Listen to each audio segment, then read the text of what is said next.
Comment avoir une belle voix? Mes 5 conseils qui vont faire la différence.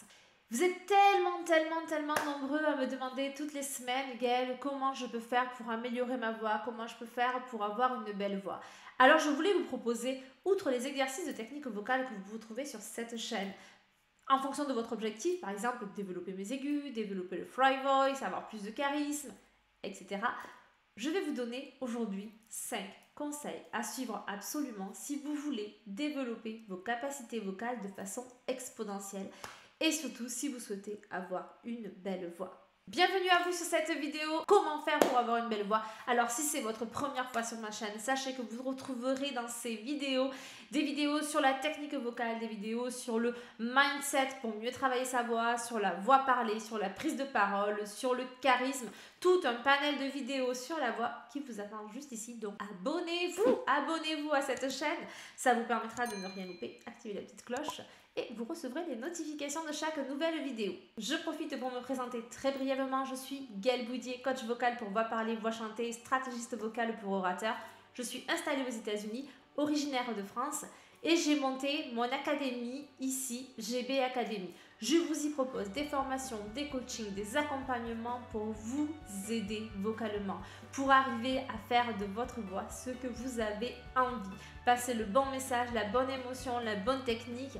Alors n'hésitez pas à aller consulter mon site internet pour en savoir un petit peu plus sur ce que je peux vous proposer. Restez bien jusqu'à la fin pour ne pas louper le petit conseil bonus de fin de vidéo. Et on part de suite dans le vif du sujet. Comment avoir une belle voix? La première chose, oui, je vais encore enfoncer une porte ouverte et je m'en excuse par avance pour ceux qui en ont déjà conscience, mais soyez prêts à chanter. Être prêt à chanter, c'est pas seulement se dire « Ok, ça y est, je vais chanter, je prends mon pupitre, ma partition, ma bande de son, peu importe les supports que vous souhaitez avoir et commencer à chanter. » Si ça s'arrêtait là, on ne serait pas prêt à chanter. Donc déjà, je le prône sur beaucoup de vidéos. Je suis de la team pro échauffement, ce qui veut dire que je vous conseille fortement, pour vous mettre en condition de chant, de vous échauffer la voix. On parle d'un échauffement court, on ne parle pas d'un échauffement de 3/4 d'heure, 1 heure. On parle vraiment 5 à 10 minutes de la même façon que vous étireriez avant de faire un footing, avant de faire une séance de sport un petit peu intense. Pour moi, l'échauffement met en condition et psychologique et physique. Vous pouvez très bien le faire, par exemple, pendant que vous allez sur votre zone de chant, si je peux dire, si vous avez un bureau dédié à ça dans votre chambre, le temps que vous montiez l'escalier.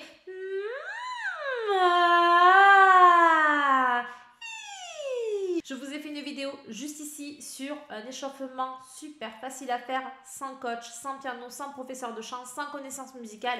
C'est par ici, allez y jeter un coup d'œil. Et je vous assure qu'en faisant ces exercices, vous allez vous mettre en condition vocale pour pouvoir chanter. Être prêt à chanter, c'est aussi avoir travaillé un minima sa chanson.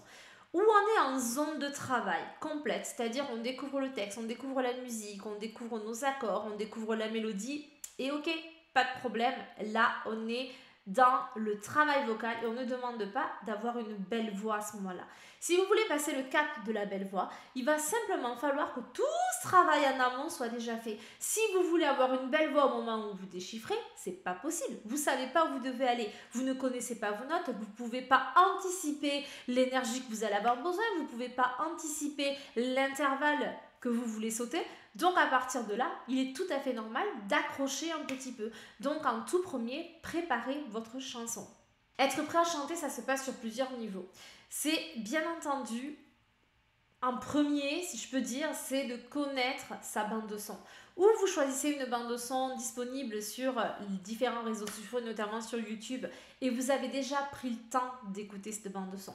Vous avez déjà pris le temps de repérer, de prendre des repères musicaux ou des repères visuels si vous suivez, ce que je ne vous conseille pas entre nous, parce que plus vous allez suivre une bande de karaoké, moins vous allez développer votre oreille. Donc vraiment, je vous conseille bien sûr de la suivre la première fois, de prendre les repères musicaux et de vous faire confiance après à votre oreille, de travailler votre oreille en même temps. Mais dans tous les cas, vous avez pris le temps d'écouter la bande de son. Parce que si la bande de son n'est pas exactement celle de l'interprète original, il faut le temps de la découvrir. Donc, déjà, préparez votre bande de son. Deuxième point important auquel on passe pas assez de temps, c'est préparer votre texte.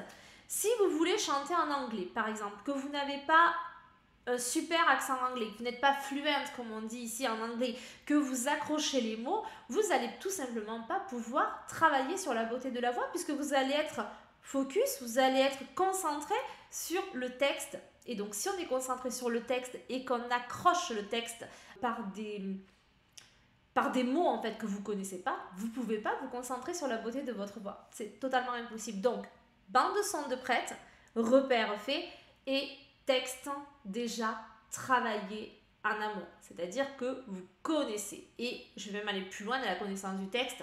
C'est vraiment analyser limite le texte. Qu'est-ce qu'il veut dire? Quelle émotion ça va transparaître? Donc, allez vraiment plus loin que juste la lecture du texte à proprement parler.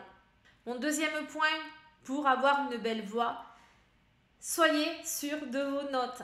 Alors ça aussi, ça paraît évident, mais sachez que si vous n'êtes pas sûr de vos notes, vous ne pouvez pas travailler sur la beauté de votre voix.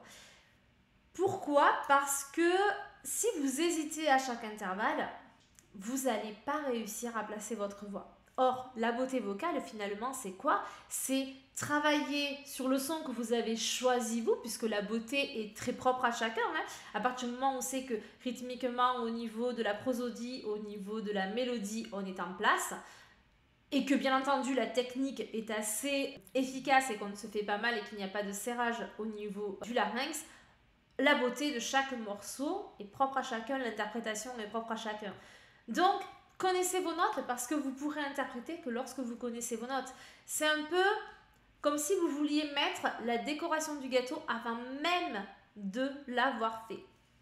Ça ne fonctionne pas. Donc, pour avoir une belle voix, il vous faut la bonne énergie pour rattraper la bonne note, éventuellement sauter le bon intervalle.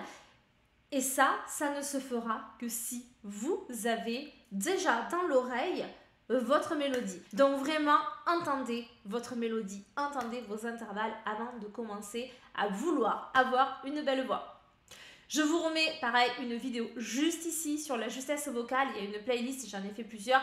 N'hésitez pas à aller consulter cette vidéo parce que la justesse, c'est au-delà de la voix. C'est vraiment une préparation indispensable. Si vous souhaitez chanter une chanson qui est connue et si vous souhaitez interpréter une chanson avec une mélodie déjà préexistante. Si vous voulez juste travailler votre voix, et ça je l'ai déjà dit dans plusieurs vidéos, pour pouvoir développer votre technique, vous n'avez pas forcément l'obligation de chanter juste. Dès que vous allez être dans un morceau, dans une mélodie, vous devez chanter juste et en tout cas apprendre à placer ça. Et fort heureusement, la plupart d'entre vous peuvent le faire sans aucun problème. Si ce que je suis en train de vous dire a du sens, si ça vous aide, je vous invite de suite à vous abonner, à liker la vidéo et activer la petite cloche parce que ça me donnera une forte indication sur ce que vous attendez de moi et ça donnera bien entendu une indication à YouTube de mettre cette vidéo en avant pour aider le plus grand nombre d'entre vous qui en auraient besoin. Mon troisième conseil, et ça va suivre la justesse, ça va être de soigner ses attaques. Si vous ne soignez pas vos attaques, vous allez avoir la mauvaise intention vocale dès le départ et ça devient beaucoup plus compliqué de retrouver l'intention vocale que vous souhaitez. Donc une attaque mal soignée, c'est un peu comme un départ de course. On loupe le départ et ça devient très compliqué de rattraper la course. C'est exactement ce qui arrive quand on ne soigne pas ses attaques. Si par exemple vous voulez chanter Hello from the other side, au lieu de faire Hello from ou le Hello vite, déjà vous faites Hello from the other side. C'est pas impossible, mais vous entendez le Hello from the other. Je dois faire un effort pour réouvrir en fait. Tout le début, Hello from the, c'est tendu, c'est serré, tout simplement parce qu'en fait, j'ai pas anticipé la hauteur de ma note et donc j'y suis allée un peu, boum, un peu rentre dedans et là, forcément, ça fonctionne beaucoup moins bien.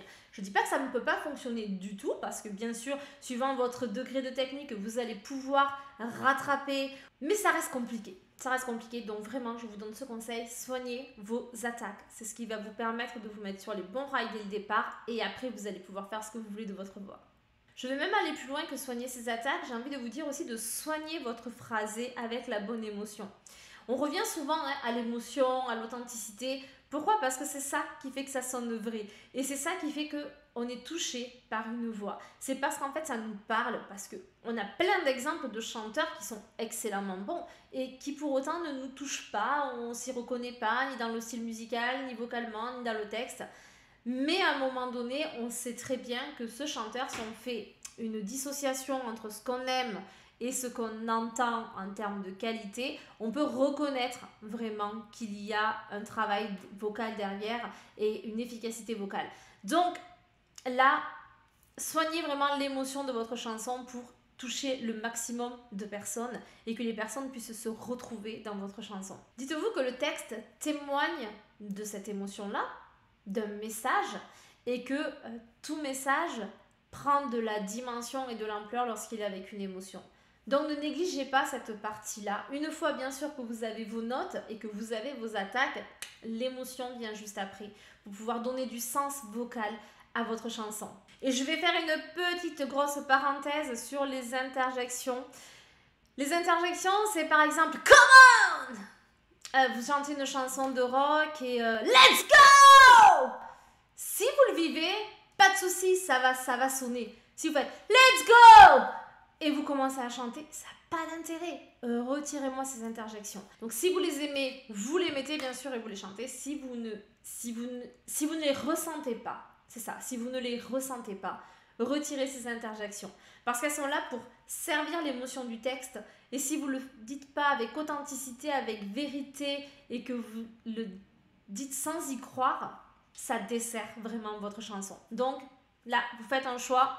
Quel type? Si vous n'êtes pas Hey baby, ne faites pas Hey baby. Vous avez vu? Ça n'a pas de sens, c'est complètement vide. Mon quatrième conseil, ça va être de chanter toujours en conscience. Alors ça veut dire quoi? Là, on parle de votre phase de travail et pas de la phase en fait de partage de votre chanson. Si vous chantez en conscience, que vous savez ce qui se passe quand vous le faites, que ce soit moche ou que ce soit beau, peu importe, ça va vous permettre, vous, de savoir ce que vous avez fait. Si ce n'est pas ce que vous souhaitez faire, si ce n'est pas joli et que ça ne répond pas à vos attentes, vous allez vous dire « Ok, je ne fais plus ça ». Mais vous savez ce que vous avez fait corporellement pour y arriver, donc vous ne le reproduisez pas. Si au contraire, ça vous plaît, ne laissez pas ce petit côté « ça m'a plu » juste dû au fruit du hasard. Ok, peut-être le son va venir du fruit du hasard, mais vous saurez ce que vous avez donné, quel type d'énergie vous êtes allé chercher, quelle ouverture, à quel endroit vous avez placé les résonances, tout ça, c'est intéressant parce que ça va vous permettre de chanter en conscience. Donc, pendant vos phases de travail, chantez en conscience. Bien sûr, après, il doit y avoir un lâcher-prise quand on interprète sa chanson pour se faire plaisir, mais plus vous habituerez votre corps à chanter en conscience et plus vous arriverez à reproduire ce qu'il vous plaît et à ne justement pas reproduire ce qui ne vous plaît pas. Ce qui m'en fait venir à mon cinquième point. Mon cinquième point, c'est quoi? C'est les explorations vocales. On n'en parle pas assez parce qu'on a tendance à viser le travail vocal que sous forme de technique vocale avec une gamme, avec un exercice bien établi, etc. Je suis de ceux qui disent qu'on est prédestiné en tant qu'humain à utiliser notre voix de façon efficace. Si vous avez peur, vraiment très peur, et que vous utilisez votre voix, on ressentira la peur dans votre voix. Si vous aimez profondément quelqu'un et que vous lui dites « je t'aime » les yeux dans les yeux, on sentira l'amour dans votre voix. Tout ça pour vous dire qu'en fait, on est programmé pour avoir le bon geste vocal connecté à la bonne émotion. Et on est programmé, par exemple, si vous imitez un animal, il y a, on va dire, 95% de chances que la personne qui est en face de vous reconnaisse le cri de l'animal. Donc à partir de là, ça veut dire que vous savez utiliser énormément de paramètres vocaux sans même le savoir. Donc explorez votre voix. Explorez votre voix sur des sons de la vie de tous les jours, sur des dessins animés que vous pourriez imiter, sur des cris d'animaux que vous pourriez imiter. Et une fois que vous avez placé ce cri, cette imitation, vous vous posez la question « qu'est-ce qui se passe ?» Comment est placé mon palais? Comment est placée ma langue? Comment est placée ma mâchoire? Où est-ce que je prends l'énergie? Où est-ce que le son résonne? Vous pouvez palper votre peau pour retrouver en fait où sont les vibrations. Est-ce qu'ils sont plus basses? À quel niveau du larynx elles vont être placées? Essayez de comprendre ce qui se passe et petit à petit, retrouvez ce son en dehors du cri de l'animal pour permettre d'avoir un son isolé qui est retiré du contexte initial. Une fois que vous avez ce son isolé, que vous arrivez à le faire, n'hésitez pas peut-être à le placer sur un autre mot. Et une fois que vous l'avez placé sur un autre mot, on le remet dans une chanson parce que c'est un son qui vous plaît, parce que c'est un son qui vous a parlé. Et à ce moment-là, par ricochet, vous allez arriver à retrouver votre son, celui qui vous plaît. Et attention, bien sûr, je le dis à chaque fois, mais je vais vous le redire encore aujourd'hui, si ça force, si ça tire, si ça gratte, si ça fait mal, on arrête, on respire, on boit un verre d'eau et on recommence. Le conseil bonus, c'est pour maintenant.